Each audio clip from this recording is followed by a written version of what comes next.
जय हिंद दोस्तों, स्वागत है आप सभी का एक बार फिर से हमारे YouTube चैनल दी कॉपी पेन में। तो स्वागत है आप सभी का इस लूसेंट जिंदाबाद सीरीज़ में। तो आई होप ये सीरीज़ आपको पसंद आ रही होगी, आप अच्छे से पढ़ रहे होंगे। आज का जो हमारा टॉपिक है वो है कुषाण राजवंश। तो शकों के बाद भारत पर जो शासन हुआ कुषाणों का था, या फिर शकों के बाद शक के बाद पहलव और पहलव के बाद कुषाण। ठीक, तो आज हम लोग इसी कुषाण वंश पर बात करने वाले हैं। तो पहला पॉइंट है कि पहलव के बाद, आप सबको पता है कि पहलव के बाद कौन है? कुषाण है, जो इनको मतलब कुछ और नाम से जानते हैं, जैसे यूची एवं तोकरी। तो पहलव के बाद कुषाण है, जो यूची एवं तोकरी भी कहलाते हैं। यूची, देखिए यूची नामक एक कबीला 5 कुलों में बटा था, उन्हीं में एक कुल के थे कुषाण। कुषाण वंश के संस्थापक की बात करें तो कुषाण वंश के संस्थापक का नाम है कुजुल कड़फिसेस। क्या नाम था? कुजुल कड़फिसेस। कुजुल कड़फिसेस, ठीक है, संस्थापक का नाम हो गया। लेकिन जब वंश के सबसे प्रतापी राजा की बात आती है तो वहाँ पर आप लोग को ध्यान में रखना है कि कनिष्क का नाम आता है। तो इस वंश का सबसे प्रतापी राजा कनिष्क था और इनकी राजधानी पुरुषपुर या पेशावर थी। कुषाणों की दूसरी भी राजधानी थी, वो कौन सी थी भाई? वो थी मथुरा।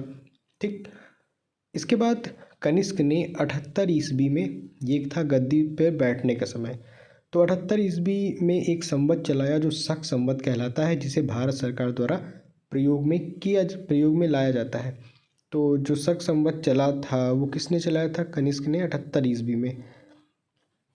इसके बाद अगला पॉइंट है कि बौद्ध धर्म की चौथी जो बौद्ध संधि थी वो कनिष्क के शासनकाल में कहाँ हुई थी? बौद्ध धर्म में आप लोगों ने पढ़ा था कुंडलवन कश्मीर में। ठीक, और इसकी अध्यक्षता जो की थी वो वसुमित्र ने की थी। कनिष्क बौद्ध धर्म के महायान संप्रदाय का अनुयायी था।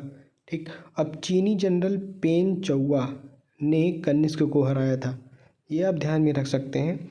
आरंभिक कुषाण शासकों ने भारी संख्या में स्वर्ण मुद्राएं जारी की, ठीक, जिनकी शुद्धता गुप्त काल की स्वर्ण मुद्राओं से उत्कृष्ट है। अब नोट में एक पॉइंट लिखा है कि कुषाणों ने सोने के सर्वाधिक शुद्ध सिक्के जारी किए। तो ये पॉइंट आप याद में रख सकते हैं कि कुषाणों ने सोने के सर्वाधिक शुद्ध सिक्के जारी किए। इसके बाद कुषाणों ने उत्तरी तथा उत्तरी पश्चिम भारत में सर्वाधिक संख्या में तांबे के सिक्कों को जारी किया। कनिष्क का राज्यवैद्य आयुर्वेद का विख्यात विद्वान चरक था। अब चरक के नाम से भाई ऐसा हो ही नहीं सकता कि आपने चरक का नाम सुना ना हो चिकित्सा या आयुर्वेद के क्षेत्र में। तो जो चरक थे महान विद्वान, वो कनिष्क के राज्यवैद्य थे और इनकी एक पुस्तक है, उसको तो भैया बिठा लीजिए दिमाग में, चरक संहिता। नाम से ही स्पष्ट है, आप चरक संहिता समझ जाएंगे कि किसकी बुक है, चरक की है, जो भारतीय चिकित्सा शास्त्र का विश्वकोश कहलाता है।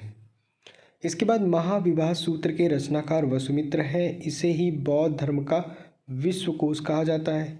तो क्वेश्चन अगर बनता है कि बौद्ध धर्म का विश्वकोश किसे कहा जाता है, तो आंसर उसका होगा महाविवाह सूत्र, और इसके रचनाकार कौन है? वसुमित्र। कनिष्क के राजकवि अश्वघोष ने बौद्धों का रामायण, जिसे बुद्ध चरित्र कहा जाता है, उसकी रचना की। तो यहाँ से आपको पुस्तक और उनके रचनाकार का नाम मिलता है, तो उनको आप ध्यान में रखिए। तो अश्वघोष की बुद्ध चरित्र। इसके बाद वसुमित्र, पार्श्व, नागार्जुन, महाचेत और संघर्ष भी कनिष्क के दरबार की विभूति थे। और भारत का आइंस्टीन किसको कहा जाता है? नागार्जुन को कहा जाता है। किसको? नागार्जुन को। और इनकी पुस्तक है माध्यमिक सूत्र, इसी में नागार्जुन ने सापेक्षता का सिद्धांत दिया है। तो यहाँ से ये पॉइंट आपको ध्यान में रखना है। क्लियर है इतना? इसके बाद कनिष्क की मृत्यु 102 ईस्वी में हो गई और कुषाण वंश का अंतिम शासक वासुदेव था। कुषाण राजा देवपुत्र कहलाते थे। यह उपाधि कुषाणों ने चीनियों से ली। गांधार शैली एवं मथुरा शैली का विकास कनिष्क के शासनकाल में हुआ था। मथुरा संग्रहालय में कुषाण कालीन मूर्तियों का संग्रह अधिक मात्रा में है। गांधार कला के लिए तक्षशिला प्रसिद्ध है और रेशम मार्ग पर नियंत्रण रखने वाले शासकों में सबसे प्रसिद्ध कुषाण थे। और कुषाण साम्राज्य में मार्गों पर सुरक्षा का प्रबंध था। रेशम मार्ग का आरंभ कनिष्क ने कराया था।